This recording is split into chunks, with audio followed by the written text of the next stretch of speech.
What's up, Knicks fans? We are so excited to announce that this summer, Fanatics Fest is returning to New York City, taking over the Javits Center from Thursday, July 16th to Sunday, July 19th.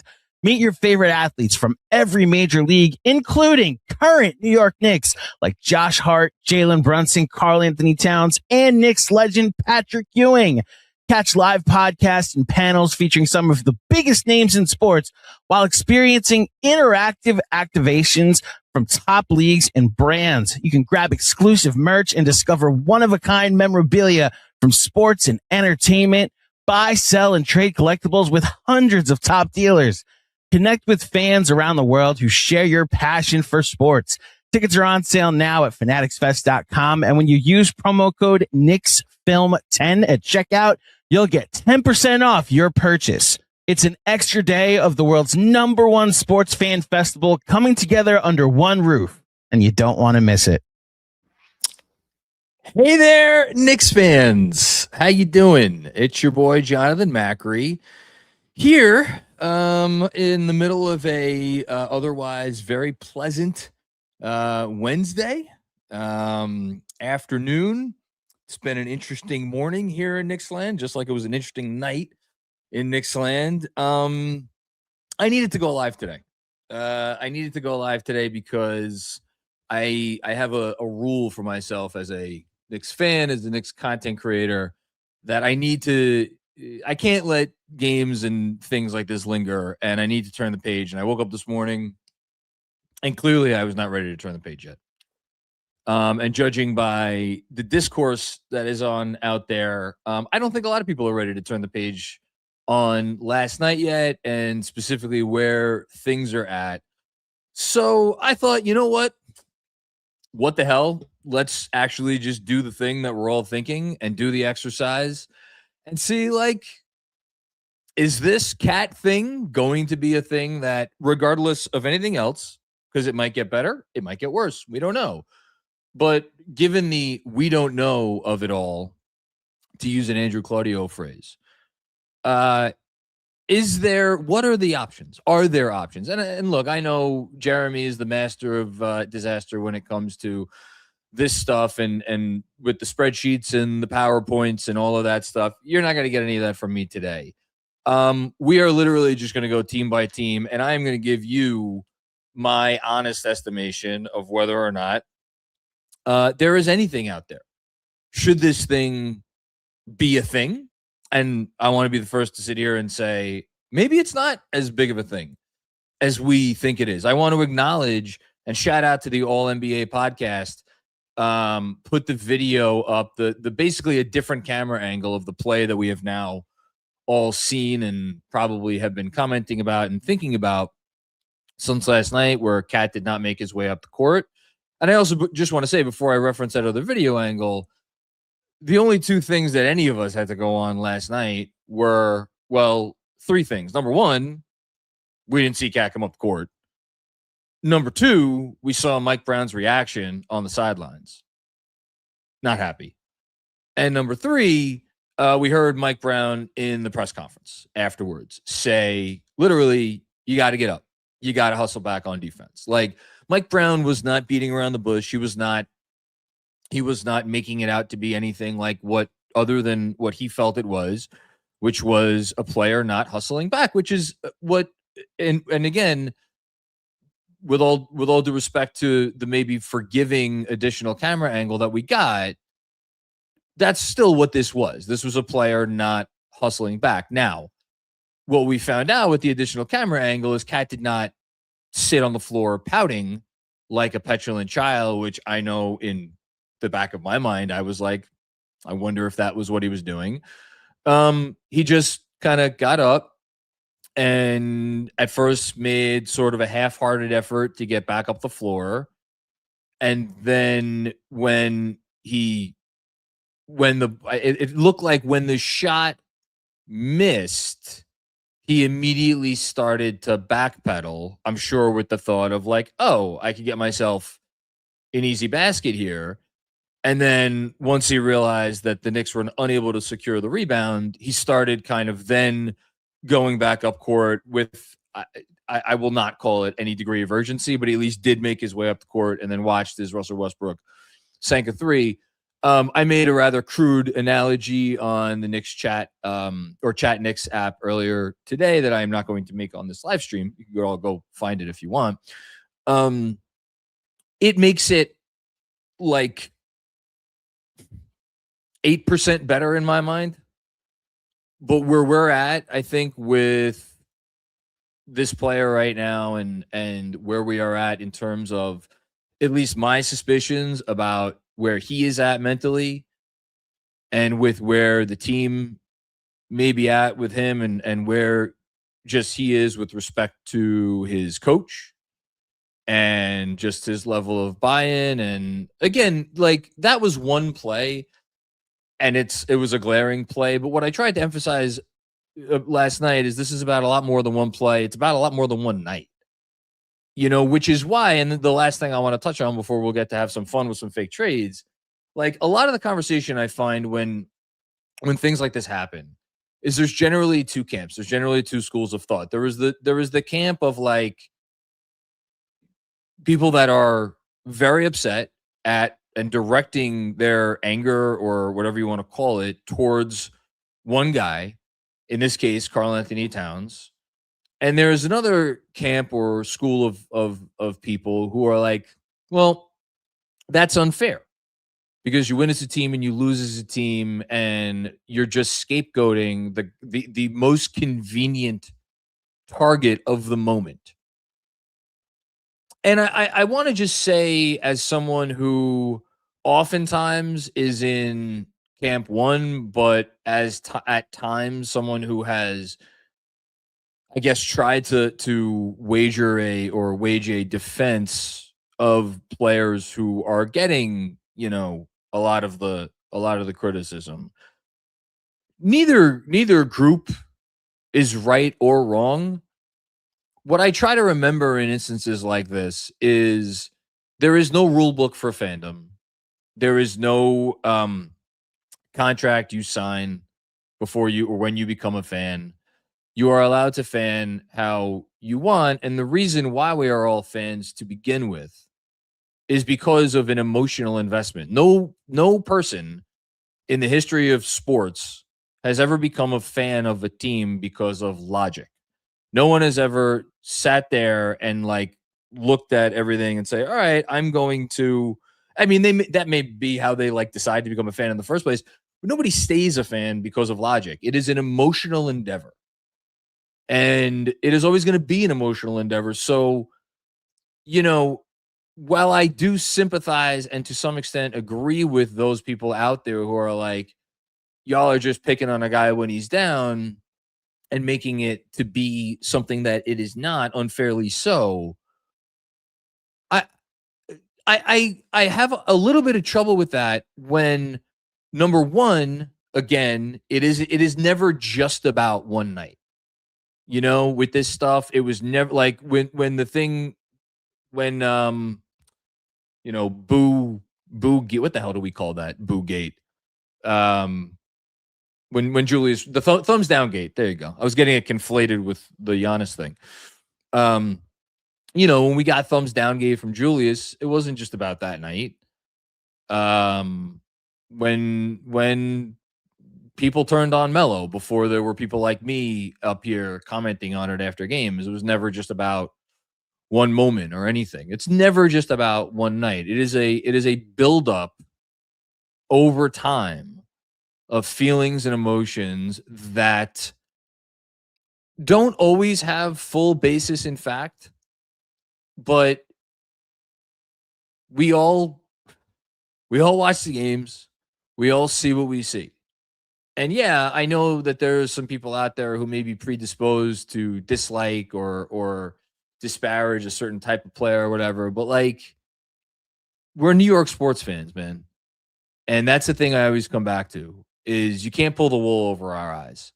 We know it when we see it. And if we're not seeing it, we know it even more. And so if there are people out there like me, by the way, to be very clear, I am one of these people who is centering their frustration and frankly anger at one guy in particular today. Do I think that's completely fair? No. Do I think it's justified? Yeah, I kind of do. And I'm not going to sit here and apologize for sitting here and wondering about, I wonder if there's a way that we could get this guy off of our team. Because ultimately, where does that come from? It doesn't come from a place of hating Karl-Anthony Towns. I don't know Karl-Anthony Towns. I'm not sure I really want to know Karl-Anthony Towns. Doesn't sound like my kind of guy. It comes from a place of, I want to see this team win a championship before I die. That's all. I'm 42 years old. I take pretty good care of my health, although from the looks of it, as I'm looking around at an empty wine bottle, an empty can of High Noon, and an empty Modelo from last night, and a Yule. Shout out to Yule, our friends. As I look, and sorry, I forgot the empty bottle of bourbon over here. As I look around, I'm like, maybe I could be taking a little bit better care of myself. I hope to be around for several more decades, see my kids have their kids and whatnot, but nothing is guaranteed. And this core, despite what we saw last night, offers, I think, still the best chance to win a championship in my lifetime. And I would like to see them at least get a fair shot at that. And that's where this comes from. That's all that it comes from. This isn't about blame. This isn't about anything. This is about wanting to see my team win a championship. And at the end of the day, I have now reached the point, and look, this could change. God knows I flip-flop on things before. I have reached the point where I now have enough suspicion and enough doubt whether they can scale the mountaintop with this guy making this salary. And again, it's and last thing on this, we'll start going having some fun. It's not about like you earn this much money and thus you must do X, Y, and Z. That's not what it is. It's not about like, yes, in theory, the more you make, the better you should perform. But I don't even really care about that. It is that it's not a hard cap league, but at this point, it might as well be a hard cap league with the way the second apron is and the way teams operate. And if you are fortunate enough to be in a position like the Denver Nuggets were a few years ago, where they were paying Michael Porter Jr., I don't know what it was at the time. They gave him his max possible rookie extension. It was $30+ million. Were they getting that level of production from him? No, they weren't. But they were able to survive it. And we don't have to go into why they were able to survive it. That is a look, and no team's salary cap is perfect. But like they were able to survive getting like, 4th/5th most important player on a team production from a guy making the 3rd most money on the team. You could do that. It's hard. You could do that. It's really tough to have the guy making the most money be someone that feels oftentimes like the 3rd or 4th or lower most reliable on the guy on the team, and a player who, again, let's call it like it is.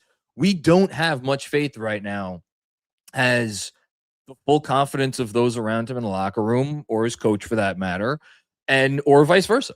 I don't think he has faith in the coach. I don't know how he feels about the other people in his locker room. I'm sure, because again, he says all the right things. I'm sure if he was asked about his teammates, he would say nothing but glowing things about them. But it's neither here nor there at this point. So this is where we are. I am going to attempt, we'll see how well I'm able to do this, to do a little screen share situation here. So I don't even know if we're flipping this into a podcast, but either way, if you're watching, or if you're not watching, I'll try to talk you through it. So, I literally just went through the entire league before I came on and started doing this. And I grouped teams basically into 3 categories. Teams that were like automatic instant cross-offs that like there's no possible way or reason why they would have any interest in Karl-Anthony Towns. Category 2, teams that I at least wanted to take a second look at. And then category 3, teams that I think deserved a deeper examination. And apologies for all my tabs open. I am an insane person. Okay. So let's just start off with the teams that we could cross off right away for a variety of reasons. If I feel like I need to explain more, I'll explain more, but these should not require a lot of explanation. I have 12 teams in this category. The Detroit Pistons, the Boston Celtics, the Cleveland Cavaliers, who are basically barred from making any big trade without like cutting a bunch of salary, and it's a whole thing. That's why they shouldn't really be considered serious contenders for Giannis. The Miami Heat. You think Pat and Spo we're going to want to bring on Carl? I got news for you. The Indiana Pacers, who are having one heck of a nice gap year. Boy, how nice it must be to be a Pacer fan. And I know they don't feel that way, but I watched them last night, or what was it, two nights ago, whatever their last game was. They had won 2 in a row or 3 in a row, I think. It was a game that they lost. I'm, of course, blanking on. But they that's right. It was against Toronto, where they battled back. They were down 20. I think they got it to within 5 or 6. Pascal Siakam's awesome. What a great story he has turned out to be. But yeah, no to the Pacers. Moving over to the Western Conference, Oklahoma City, no. Denver, no. San Antonio, no. Minnesota, ha! They're like, now you deal with it. Houston, no. The Clippers. Let me address the Clippers because I already saw in the chat. I think actually the first comment in the chat. I'm trying to do a lot of different things here. So if I can't get to the comments too closely, and I will get to all the super chats, I promise. The first chat I saw is there? Yeah, I'll put it up actually. Is there any way we could flip Cat for Zubac and a bench level wing? Here's the problem with the Clippers. The Clippers want to clear the books. It's very like this is a gap year for them. And, they wanted to obviously make the playoffs, and they still want to make the playoffs because they have this pick out the door. But, like, they're trying to clear the books. They're trying to start fresh. They're a team in LA. They have a great arena. They do not want salary on their books moving forward. They know that they are not a championship team this year. They are under no misgivings about that. They are not going to try to make incremental, gains here. To say nothing of the fact that Ivica Zubac is a better player than Karl-Anthony Towns. So, again, I would love I would love Zubac and whatever and do this, that, and the other. There's just no earthly reason why we should believe the Clippers would have any interest whatsoever in either Karl-Anthony Towns, the player, in place of Ivica Zubac, or Karl-Anthony Towns, more importantly, the contract. And then I'm also crossing off the Jazz because, again, where Utah is right now, there's just absolutely no reason for them to do that. Okay. Now I have another, so that was 12 teams. I have another 8 teams that I crossed off, but I at least gave a second thought to, or at least a momentary millisecond of thought to. Those teams, Philly, because I was just like, who says no? Embiid for Cat. And if it didn't require me going too far down the salary rabbit hole, I know that there would need to be an additional player here or an additional player there. And then I was like, shut up, Frank, you're drunk. So no to Philly. Brooklyn is trying to do a version of what the Clippers are doing. Again, they play in a major market. They're going to try to end up with cap space at some point. They don't want to be saddled with Karl-Anthony Towns. But again, and also another Knicks Nets trade and a Knicks Nets trade of that caliber, just it's not going to happen. The Warriors, I looked at only because of all of the Kuminga stuff today, and he has demanded a trade and yada, yada, yada. There is no functional way to do a Warriors trade without it being, one, involving Jimmy Butler. And the notion of Karl-Anthony Towns getting traded for Jimmy Butler is, you want to talk about things that break my brain. I guess in theory, the Warriors could just be like, yeah, we'll get younger, whatever, shooting around Steph. Something tells me that organization is a little bit too smart for that. And, oh, by the way, then you're pairing Karl-Anthony Towns with Draymond Green. Or alternatively, if you want to do a trade built around Kuminga and Draymond Green, then you're pairing Karl-Anthony Towns with Jimmy Butler, which chef's kiss. That's all I got to say about that one. So that's not going to happen. Orlando. I for a minute, I'm like, man, the Paolo thing's not working so well. And then I remembered Paolo, his extension hasn't kicked in yet. So that doesn't, they wouldn't do that, to be very clear. The Lakers. So the Lakers are another one where I'm going to put an asterisk on the Lakers. So you know what? Maybe I'll save the Lakers for last. Portland. So I looked at Portland because I'm like, they need another guy, this and that. It would have to involve Jeremy Grant's contract. That contract has another year plus a player option. That Jeremy Grant contract might quietly be like one of the 2 or 3 worst contracts in the league. And not to say that the Knicks are, if they ever wanted to go down this road, are in a position of strength when it comes to Karl-Anthony Towns.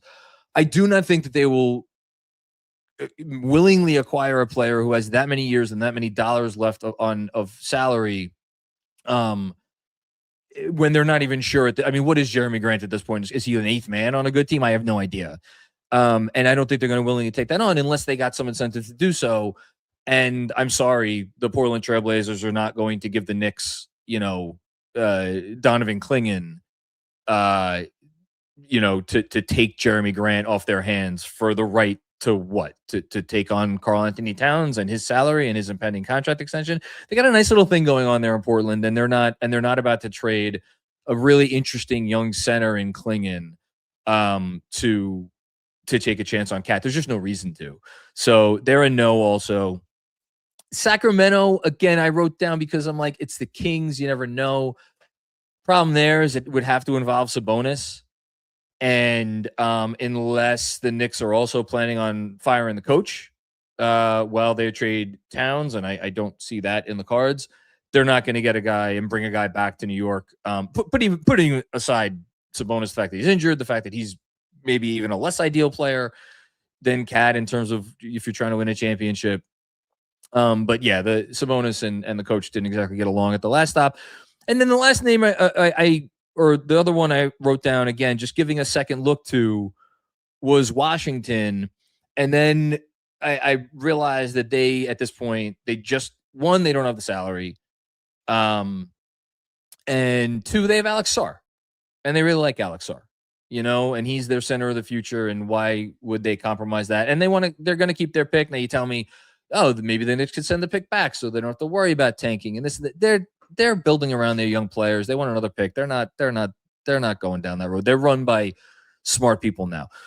The Lakers. So I wrote down the Lakers as in the second group of like a no, because the Lakers want to do the same thing that the Clippers want to do, which is they want to clear the books. And if you look at the Lakers salary cap right now, it's all expiring contracts with the exception of obviously Luka, Austin Reeves cap hold, but that isn't even on. They will keep that obviously on their books. And then I think Jared Vanderbilt, and that's it. I'm pretty sure that's the only money that they have going past this season. So they are not going to want to take on, Karl-Anthony Towns, especially when the notion that, okay, you're going to build around Luka and a center who isn't, like, we know what Luka's ideal partner is. Luka's ideal partner is a rim running 5. That's not what Cat is. So it doesn't make sense on several levels. The only reason I put an asterisk on them is, and again, it doesn't seem like it's going to get this bad with LeBron, with the whole Rich Paul trying to torpedo their team from within. But if for whatever reason it got that bad and they were like, we're either going to cut this guy. That's my hot take of the season, by the way, that the Lakers should cut LeBron James and that they'd be better off. They're not winning a championship this year. He's not going to be on the team after this year. He has no value in a sign and trade after this season. I can't even imagine what it must be like dealing with all of this mishigas on a day-to-day basis with his agent saying this and LeBron's passive-aggressive that and to say nothing of what he's been doing on the court at times, not exactly max effort all the time. So if it got to the point where it was like that bad, is there like a 3-team deal where LeBron forces his way out, comes to the Knicks, Cat goes somewhere, and some other team sends a bunch of expiring money to the Lakers? It's too crazy. And oh, by the way, the Knicks wouldn't have a center, which is the other part of where all this comes down to, because with all due respect to Mitchell Robinson and the injury management plan and the whole thing, if the Knicks were ever go down the road of trading Karl-Anthony Towns, they would need absolutely 1,000% to get a center back in the trade. Because Mitchell Robinson, the plan is very clear. The plan is to just keep this guy healthy enough for like 20 minutes a game, maybe 25. Maybe that's the eventual goal, is to get him up to 25. That's not a guy that you can rely on as your starting center and then have anybody else on the roster. So you have to get back a center. So that's the other reason why the Lakers thing doesn't work out. Okay, so I am now left with 9 teams. 9 times. Okay, and I'm just going to go through them in the order that they are in the standings, and I'm going to put up their salary cap numbers here as well. So the first of those teams is Toronto, and shout out to, I don't know who in chat Knicks thought of this fake trade. Kevin, maybe it was you. Actually, hold on. I could bang out one of our super chats right now.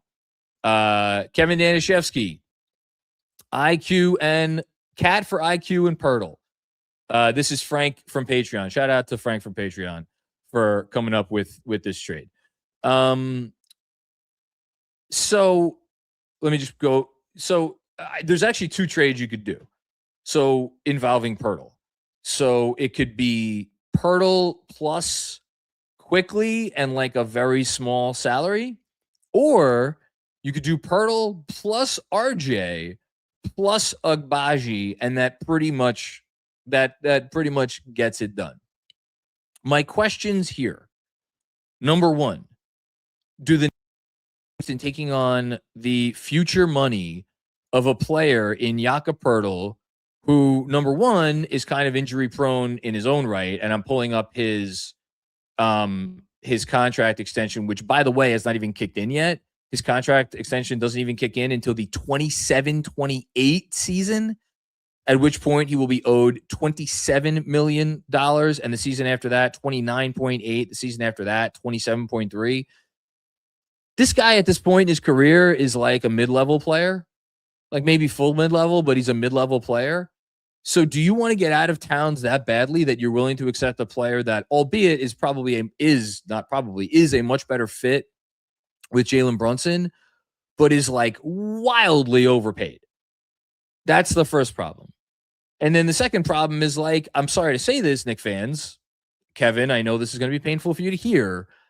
Emmanuel Quickley has one of the, I really do hate to say it. It pains me a little bit, and you know me.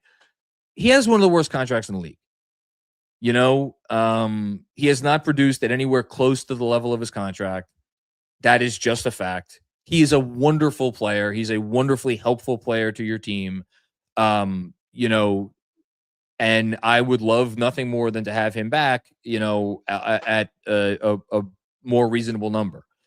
The reality is right now, the Knicks are getting, like, I don't know what percentage of Emmanuel Quickley, 85, 90, whatever percent of Emmanuel Quickley in Deuce McBride, and they are paying Deuce McBride quite literally 1/10 of the money.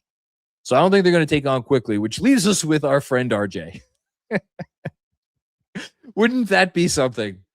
Pirtle and RJ. I guess in that case, Josh Hart's moving back to the bench so RJ could start. I'm sure that'll sit well with all parties involved. I mean, look, I don't see this one. But and I haven't even talked about, are we sure the Toronto Raptors would want Karl-Anthony Towns? I guess maybe if this is what they're giving up, they would.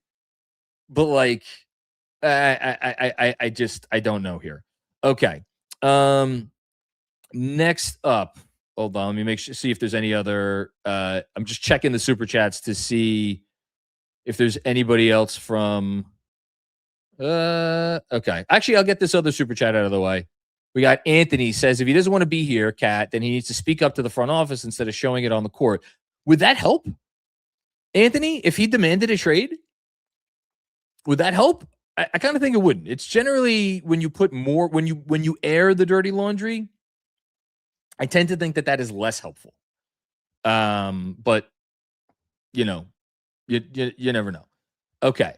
let us go to our next team that I wrote down, which is the Atlanta Hawks.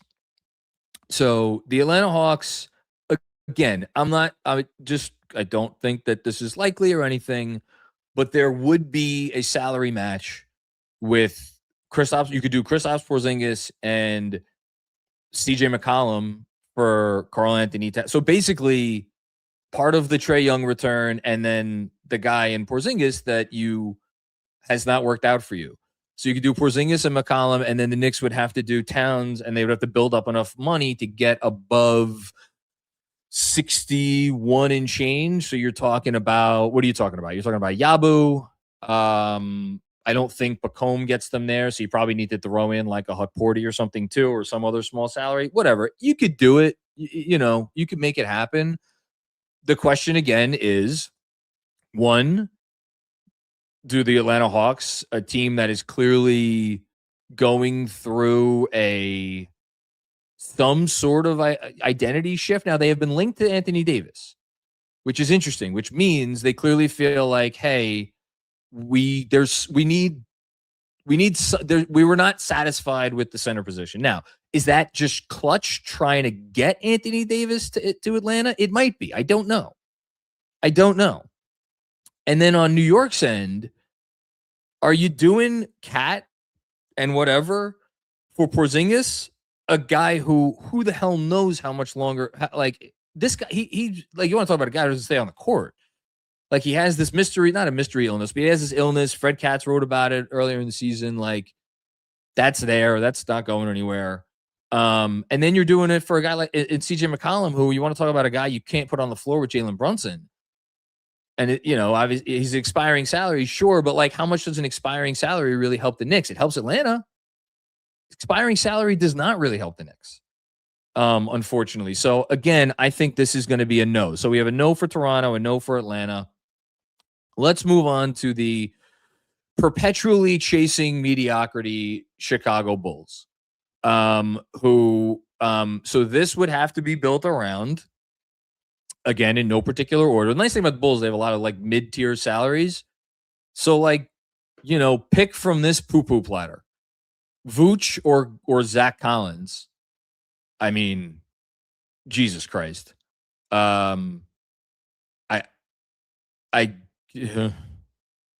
Pick one. Does that sound appealing?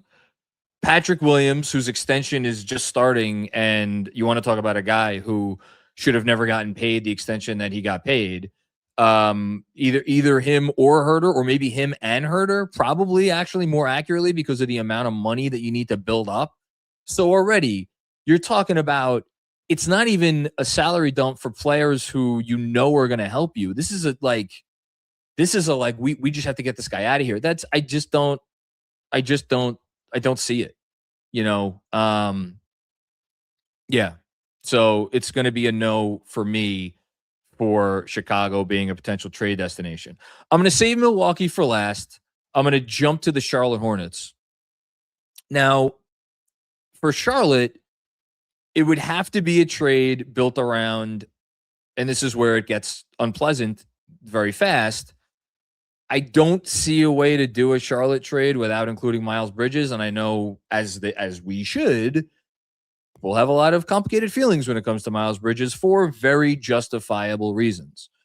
Is there a way to get there with like Connaughton and like Grant Williams and Josh Green and Colin Sexton? Yeah, you could. But again, what were those four names that I just read?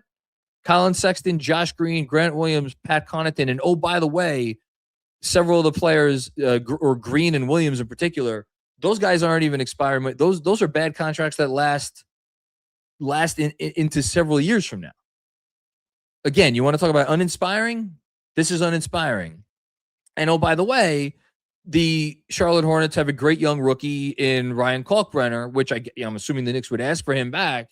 So why is Charlotte doing this? They think the path to success is going to be built around LaMelo Ball and Karl-Anthony Towns? No, they're just not going to do that. They're going to build their team moving forward around these young kids, Knipple and Brandon Miller and Kalkbrenner. They'll figure out the ball thing, Miles, whatever. it's like the notion that like, so this is another one where I just think both teams say no. Phoenix, I actually don't think I even need to spend a lot of time on. The only reason I included them in this category is because Booker's relationship with Cat, number one, and Jalen Green. You do have this big, big matzo ball of a salary just sitting there. They have Mark Williams, who, so you could do Green and Mark Williams, and it would be Grayson Allen, or actually no, Green, Mark Williams, and Royce O'Neal would be the three guys that you would send back. And okay, so that would help the Knicks, right? Royce O'Neal, really helpful player. Mark Williams, good, solid starting center, like probably a much better fit with Jalen Brunson. Jalen Green, I don't really know what you do with Jalen Green on the Knicks. Like, he's going to want to start. Starting backcourt of Jalen Green and Jalen Brunson. Don't know about that. But even if you talked yourself into this as a Knicks fan, ask yourself, the team that we just saw play the Knicks, that is the hardest playing team in the NBA on a night-to-night basis, and they have developed, which is borderline miraculous, and it's why Jordan Knott should probably be getting more love for Coach of the Year. They have developed a genuine, they have an organizational ethos now. They have a North Star in terms of how they play every night, that he turned last year's team into this. And I know Dylan Brooks gets a lot of credit for that, as he should. He should be in the Coach of the Year race, if not at the top of the Coach of the Year race. But like, ask yourself, why would Phoenix do that? So Phoenix is going to be a no from me. Let me skip the next team that I wrote down, and let me jump to Dallas. You know what? I don't even need to jump to Dallas. The only reason I wrote Dallas in this is if there is so much, I guess we could jump to Dallas. If there is so much desperation on the part of the Mavs, or really on the part of Rich Paul, to get Anthony, and if they ruffle enough feathers to get Anthony Davis traded, and there is nothing nothing else that the Mavs want, would the Mavericks look at Towns as being like, you know what, he's a little bit closer to Cooper Flagg's timeline, like, we're still going to try the Kyrie Irving thing. Kyrie is whatever he is, 32 years old. Is it that insane to think that they would go in this direction? Now, they obviously have other centers, so Towns would need to play the four. So, like, is that the direction they really want to go? I might be wrong. And then there's the Anthony Davis part of it for the Knicks. Like, again, Anthony Davis, when healthy, we could have a long, fruitful conversation about what Anthony Davis, when healthy, would look like on this team, both as their starting center and playing alongside Mitchell Robinson. That's a wonderful conversation to have. It's a really interesting, fun conversation to have. It is not a conversation that exists in this universe, because Anthony Davis, when healthy, stopped existing years ago. And you have to ask yourself, if you're the Knicks, are we at such a point of desperation where we want to roll? Essentially, it's not quite placing all your chips on, like, at a roulette table. It's not quite placing all your chips on 36. But it ain't placing all your chips on black either. It's like placing all your chips on one of the three. What is it? First 12, middle 12, last 12, I guess. That's probably closer to what it, and it's honestly, that might not even be accurate with Anthony Davis's injury history. So I just don't know if the Knicks are prepared to make that gamble, to say nothing of the fact that I have no idea if the Mavs would ever want anything to do with Karl-Anthony Towns. All right, so we are down to 3 teams. 3. Which I'm going to do in no particular order. I will turn to the New Orleans Pelicans first, because they are the Pelicans and they are run by Joe Dumars, and you have no idea what they are going to do. They have Zion, who makes $39 million. So you could build the salary really easily. You could do Zion and Herb Jones, and I think you would Zion, Herb Jones, and Zion and Herb Jones. You could do that. You could do Zion, Looney, and Sadie, I think, and maybe the Knicks send an additional piece. Obviously, you could do something where Jose Alvarado is involved. Maybe Alvarado, Bay, and Zion. You could do that. You could do all of these things. You could do all sorts of different things. There's all different ways to build different trades around Zion Williamson. And I think at this point, with how much Zion has been wanting to get to New York, basically since he got drafted, I think the notion of taking a chance on a Zion Williamson is no longer the most insane thing in the world. Now, is he a center? No. You can't play him at center. So you're basically, I guess what I'm saying is you need to get Kevon Looney back in that deal for sure. Okay, so then that solves that problem. And then what? I guess you're starting Mitch, Zion, OG, Mikal, Jalen. That's actually a pretty good team. It's an interesting team. Are they a championship team? I don't know, but that's an interesting team. The question I have is why? Why is New Orleans doing this? They just drafted Derek Queen. Derek Queen, I don't think he's the front runner for Rookie of the Year at this point. He's probably behind Knipple. He might be behind VJ Edgecombe. Probably he's behind Flag, but he's without question, he's in the top 4, maybe in the top 3. That he is their future. And he's their future because they just gave up this unprotected pick that's going to come back to have put egg on their face to get him, the pick that got him. And you think they're going to turn around and then marginalize him by trading for another guy who is best offensively at the 5 and who doesn't play a lot of defense? So then you're what are you? You're fears. Herb Jones, Murphy. So you got Fears, the 2 wings, Cat, and Derek Queen. That's your team. I guess. Look, the fact that this is one of my 3 most likely trades speaks to, or most feasible trades, speaks to just how little is out there when you're talking about realistic trades that make sense for both teams. But again, I'm not willing to completely cross this one off. So I would put that in number 3. And then we have our top 2.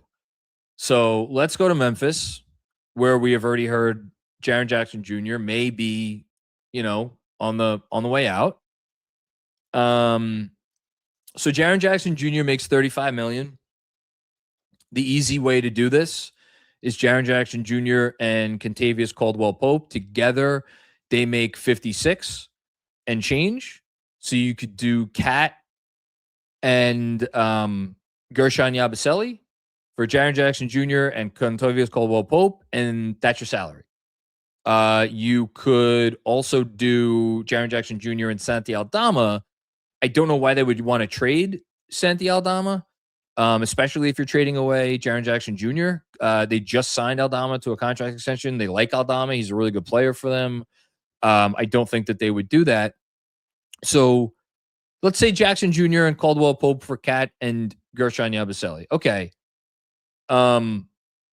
Why is Memphis doing this?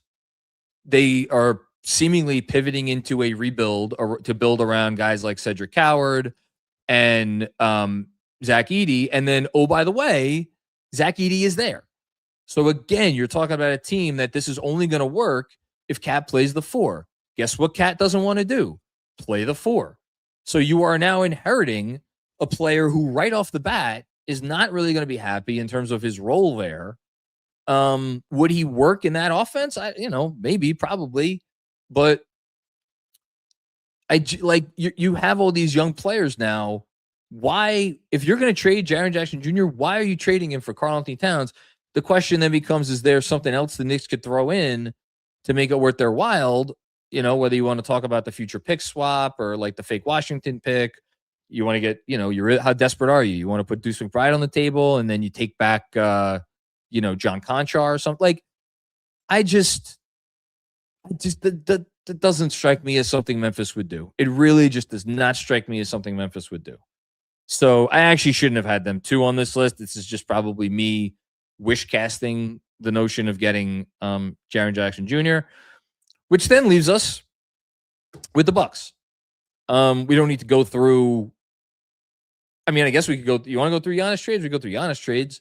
I mean, the Giannis trade that makes the Giannis trade that, again, if he A, demanded out, and B, through his representation, because again, Giannis doesn't say anything ever that is anything other than I love Milwaukee and I want to be here for the rest of my career.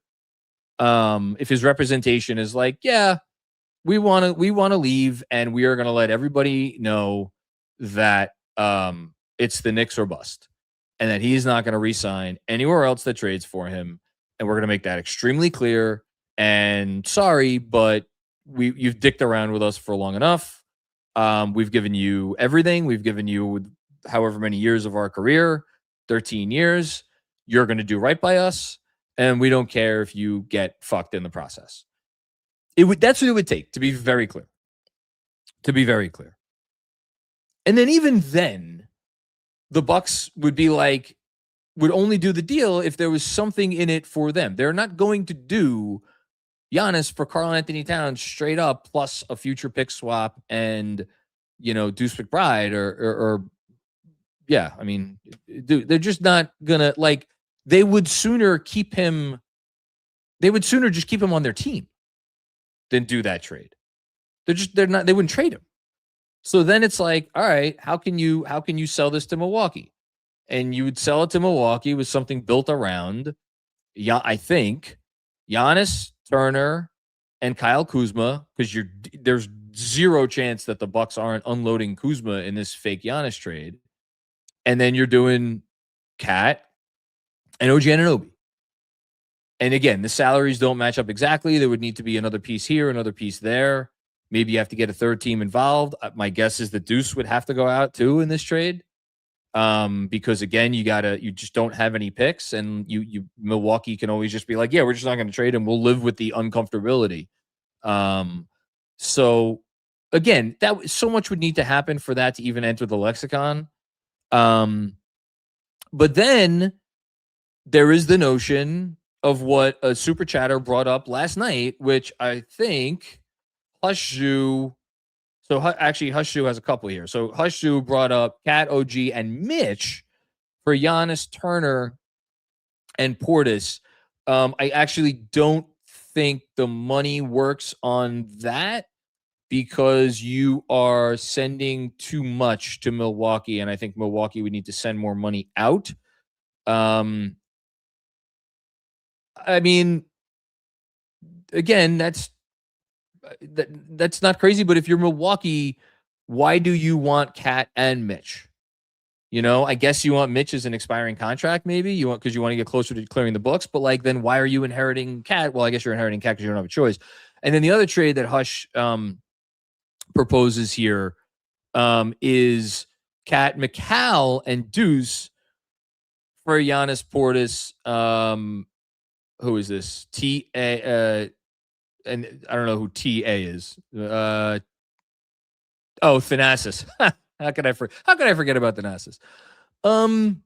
Again, without even checking the money on this, let's see what your team looks like then.